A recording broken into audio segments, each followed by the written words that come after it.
MIU. How good is Team MIU? I would say this thing right away. I felt that Team Momo last week was much stronger, okay? I felt that Momo had much more development because she kind of got her sad past a little bit, right? They had a much more romantic interaction. Not because they kind of had sex, almost had sex. They just kind of canceled in the end, right? But because he kind of didn't do it with her, and then had like almost a romance. It went from the physical to the romance and so on, right? So I think it was a very good episode in that sense, building them up. This episode 2 it builds up MIU partially, but not really. This episode is more like it's pretty clear why MIU would fall for him, because he's the only one that's like nice to her, except Sensei in a sense. Not people are mean to her, but like in Momo's case, but more that she's like a shy person having no friends, right? So where Momo was more like this, everyone hated her, but Rui and he didn't, so that's why she liked him, right? This kind of started. Where in this case instead it's more like, well, she just has no one caring about her, no enemies or no friends, right? She's kind of people are indifferent to her, the shy girl at the corner, right? Yeah, kind of the edge of the city, so to speak, right there.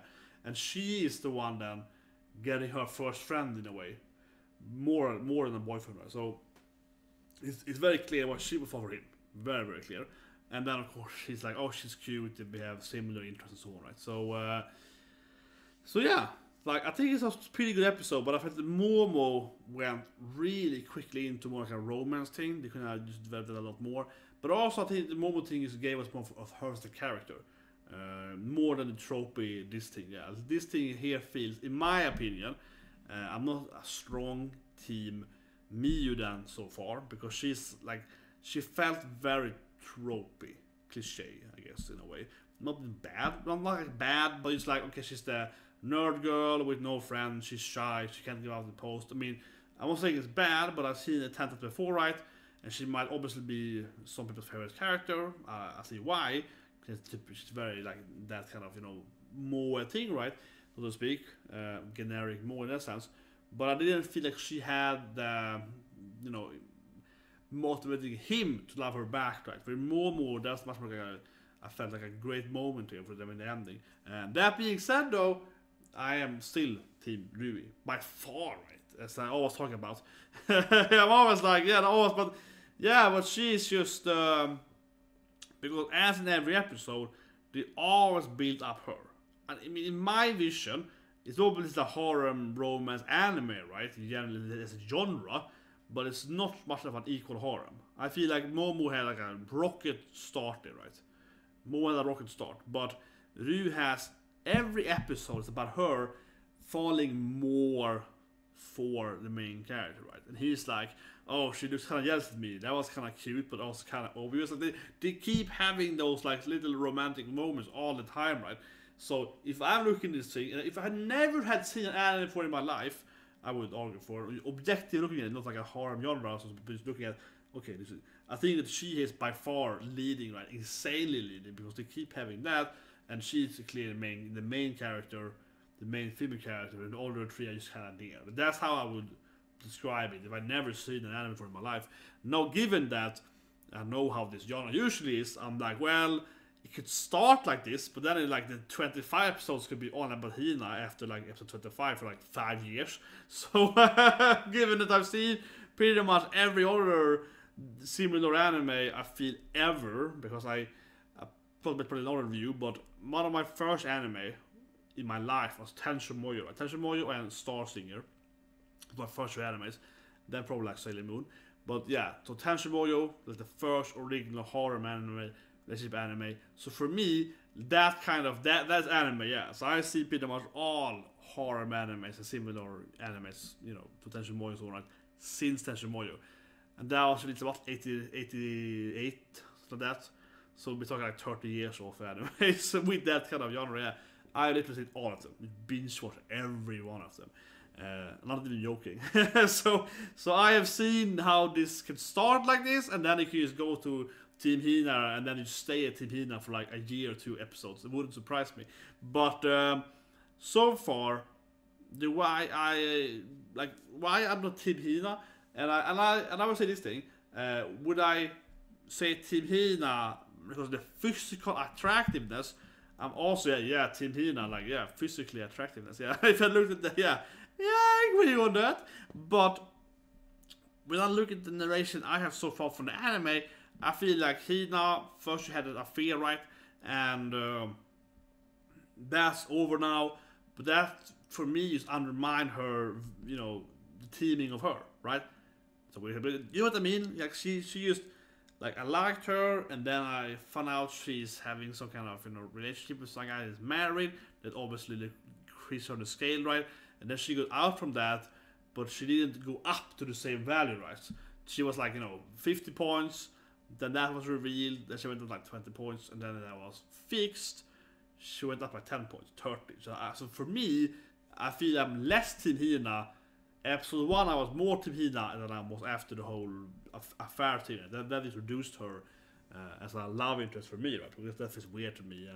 And also because it hasn't been much about that, but we know that her mother divorced her father, right? Because he was cheating on her mom, right? So she's also coming from a broken family where her father was cheating on her mother. That's what I understand, at least, of the storyline. Wasn't really explained that like in detail, but that was quickly explained earlier, right? So that to me also even more argue that she should be against, dating someone that's married and so on, right? So I'm just like, that. The thing is that I could easily, I could forgive Hina, but the anime so far has given me any reason to increase my likelihood of her, because right now I'm kind of like, she's not going down, but there's like no scenes with her. I said it earlier as well, and I said it before the episode started. I was like, I'm surprised. I said it, probably been saying it for 2 weeks now, but there's just not dealing with Hina anymore, and I stand by that. I mean, I can understand so much with the whole manga.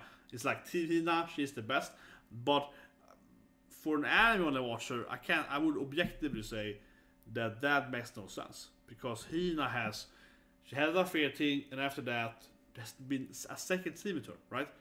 This episode had her feeling him one thing, and that was like, wow, that is some mean thing, right? Yeah, she also fed her sister the same thing. That was one thing we had. Yeah, and they looked her, we kind of saw her body shape. So it was like a good fan service scene. That's it, right? Last episode, she wasn't in the episode. This episode, Hina was there to look sexy, definitely. Yeah, like sexy fan service. And last episode, she wasn't in the episode. I can't even remember it. Like I mentioned, the call thing, right? It's like a very quick scene with her, like half a minute or more. She was in the bath. This more episode, but that episode, she was in the bath in last or 3 episodes. Gets back very very quickly. Bath scene with her, and that's it, right? Yeah, like half a minute, and she wasn't in the episode. So honestly, I don't get Team Hina. I don't want to be like Hina, because I agree that she's obviously the most sexual character in like appearance wise. She's very very sexy. Like physically wise, she's easily winning. Like she's way hotter than every other character. And who wouldn't like, I don't call it MILF, but like, an older lady, right? Yeah, a cougar, whatever you call it, right? A nice sensei, yeah. But it's like, at the current, objectively, I feel that the other teacher has a bigger chance of yaoiing the main character than she has of getting him, because he's like, you're pretty hot, you're like doing these books. He's more flirtatious with the main character than she is right now. He was more into his business there than what she is, right? Not even joking, like he's like he's closer. 5th love interest, right? Kira sensei. No, but seriously, like she's so little screen time. That I say it every week, I guess, but I say it every week because I feel it's the same thing every week. Honestly, I don't understand it. I love anime. It's by far my favorite Friday anime, one of my favorite anime this season. But I just don't get why the opening is like, look at this, 2 sisters fighting about the same man, Rui, Hina, they're running in the water. I love that. The opening is great, right? And we also have Momo there, we have MIU there, they're also kind of there for the love of the main character. But the opening already presents that it's between 2 sisters with the brother. Yes, it presents that's the conflict, right? It's like the, I don't know, Egyptian royal family household drama thing or whatever, right? Where everyone's like related, yeah. That's the drama. That's definitely give it, yeah, 2 other girls on the side. But then when you watch the anime, the younger sister has like 9 out of 10 scenes. I mean, it's like number of scenes with him, and the other one has 1 scene at all, yeah, per episode at best. And the other 2 girls have much more also development with him. So Team MIU, I will rate as for long story, long party. Team MIU, I will rate as number 3, and RUI again is number 1 so far, right? And but Hina is number 4. Yeah, that feels weird to me. Like, I'm not saying that MIU is a bad character, but like again, Momo, I realized he really skyrocketed for Hina in my opinion last episode. But even this Team MIU thing, I feel also is more reasonable than Hina. Yes, he loved Hina as a childish crush thing in the beginning, right? But what has she done for him lately? Right? Because this new character is like his new kind of like hobby. They have the same interests and they kind of sweet together. And they're talking. There was cool with the leather thing and so on, right? That was really cute. So I really feel like she also surpassed Team Hina so far in the anime. And then I have people here like to say like Team Hina is the best one, and so on, Discord and so on. So I'm just waiting for this. I'm honestly waiting for this moment where Team Hina is gonna like do that and like, I don't know, seduce him and like, you know, I don't know, something that's gonna make her just jump ahead of other girls, or maybe we need to get her sister's level. So she has to take the aggressive stand a lot, right? Maybe, I don't know, seduce him at school or something. I don't know. I was waiting for something to happen there that makes her be a way more, like, in my opinion, honestly, like a more objectively reasonable choice. Because so far she has no scenes, right? Again, Team MIU went past her in my opinion. And people are gonna hate saying that, but I think she did. And at least in the anime. Yeah, exactly. But that's it's halfway through the season, right? I'm saying that I'm waiting, but I feel how long do I have to wait? It feels kind of weird, I guess, in a way, that we're not developing. Like, in my opinion, maybe I'm really wrong here, but it might be better if they had developed Hina more before they introduced the other 2 girls. Because now it feels kind of weird to me that I am Team MIU before Team Hina. Where I feel the narration is so clear that I think it's an opening, I guess, is a big part of it. But the narration, again, is so clear that it's not equal, right? It's like, I mentioned earlier, but I'm a big Tenshin Moyo fan. In Tenshin Moyo, Akane and Ryoko are clearly Tenshin's love interest. All the other girls are kind of there, but they're not equal at all when it comes to dating him and so on. Like, Akane has so much scenes, but yeah, the other like 5-6 girls, they have so few scenes compared to them, right?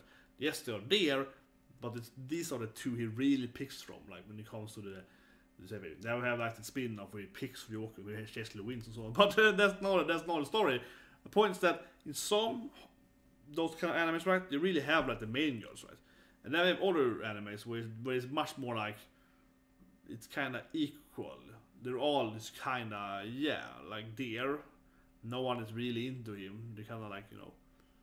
Yeah, or they're all really into him. Yeah, like you have those 3, I feel. And this anime here, I was option 1, where you have a few girls, but in my opinion at least, like the narrational standpoint, the only 2 girls, right? Like from the structural standpoint, right? From like a meta view of watching what the actual drama is, right? It feels like, would I hope Momo could win? Absolutely. Do I think that the rest will allow it? Absolutely not. Like, I would be extremely surprised if MIU or Momo could win from like the structural author standpoint, and they probably can't win. Like, you see what I mean? Like, I prefer Momo winning than Hina now by far, but I don't think she can win because like that's not how the structure is, right? That's what we're watching here. It's the difference between what is reasonable and what is like the narration is. It's kind of similar. It's a long review now, but it's kind of similar to Star Wars 7 and 8. They're not spoiling the Star Wars movies. One reason why some people hate Star Wars 8, right? Because a lot of things that the 7 set up is then told the 8 to be, it was all false, right? It doesn't matter anymore, yeah. And some people say, it's genius, like they went away from the trope or something. But the thing, it doesn't work, because then the 7 spent so much hours building up the structural standpoint that it's gonna be important, and then it wasn't important, so it makes no sense. See what I mean? So in the same here, Hina is built up to be the actual, you know, this is my love, right, between her sister and her brother, right? So that's the structural standpoint. So even if Hina doesn't get enough scenes, I just can't see how Hina wouldn't be the biggest competition, regardless of MIU and Momo, right? From like a narrational standpoint, from like how to write a book or so, right? Whereas people were pissed off that she just kind of got lower, right? And that's probably why I sit and say too, say I kind of like MIU, but also it's weird to me. I'm just waiting for Hina to get in there, right? Because it doesn't make any sense that she wouldn't get in there. See what I mean? Anyway, hope you liked this review. So subscribe right after episode 1, guys. I'm gonna give it a short break, and then we're gonna watch Special Ops Asuka-san, right? They're very nice, friendly. Yeah, from weird romantic anime to teddy bears that are evil and they fight magical girls that kills everything, and it's a lot of blood. So very, very similar animes. Yeah. Anyways, hope to see you guys soon. You get episode 1, yeah, and tomorrow, of course, Kaguya-sama, another amazing romantic